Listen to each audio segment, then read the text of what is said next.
Abbott, Jonathan. So she is now saying, actually, it's not just the Conservative donor who's been racist. I have racism from all angles, including the Labour Party, she says in today's Independent. Right, so I was just told about 2 minutes ago that we were talking about this, so I was just trying to read the article that she wrote in The Guardian. Didn't quite get through to the end of it, but having not having read it, I do think it's fair to say that racism is not just a one-party issue. I think that's fair. I think it sort of manifests itself in different ways.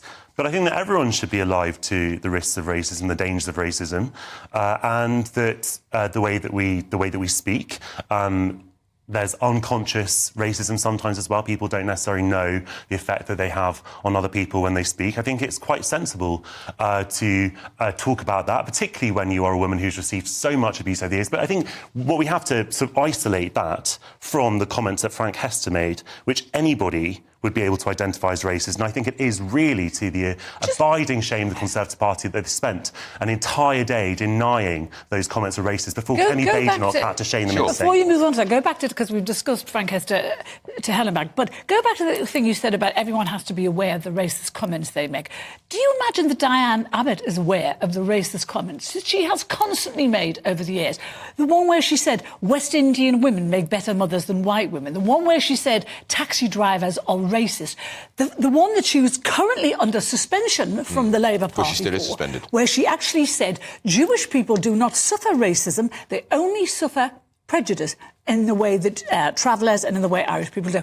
What an outrageous thing to say. No, let me finish. What a lack of understanding of what racism is all about, because Dianne Abbott thinks racism only goes one way. She thinks it's only white on black. She doesn't get it. It can be the other way round. And she doesn't. And she stood up. She tried to speak in the Commons 40 times. 40 times she stood up to speak, and thank goodness Lindsay Hoyle stopped her, because she would be talking about the racism comments on her. She is under suspension from the Labour Party because of racist comments. But Carole, we're not here to talk about what Dianne Abbott might have said in the past. No, because you have to. Not in the past. This is current. Jonathan, this is current. A couple of weeks ago, she was suspended. Obviously, and I was one of the first people to condemn that. I'm not defending Dianne Abbott's previous comments. I think what I'm saying is that we can separate things out. Two things can be true at the same time. Someone might have said things which are offensive, and they might also be the victim of racism. Do you not think it's a bit about one of those things? Do you not think there's a hypocrisy involved in her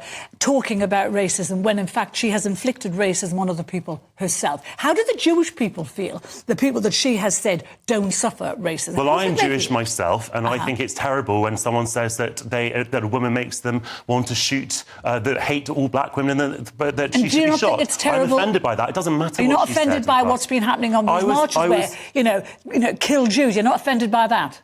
Well, don't put words in my mouth, Carole. I'm asking you. Of course, well, obviously, I, like any sensible person, would be offended by a call to kill any group or any individual for that matter. Of course, that's not. So it's not a kind of gotcha. Of course, that's wrong. No one is denying that there is a minority of opinion in those and a minority of slogans, placards, etc., which are completely unacceptable. No one is denying that. What is at issue in the marches is whether they can be characterised as hate marches. I completely reject that, but that's not what we're talking about. We're talking about what this donor said 5 years ago. That is the and whether the Conservative Party return the money that he gave them. But I do think it's interesting that she has, in this article today in The Guardian, has said she has been subjected to wicked racism from within the Labour Party. We have to move on. I'm so sorry. We've got Sam Francis waiting very patiently in the newsroom. We're late for him. All I would say is look at the front benches if you think politics is racist. It is not.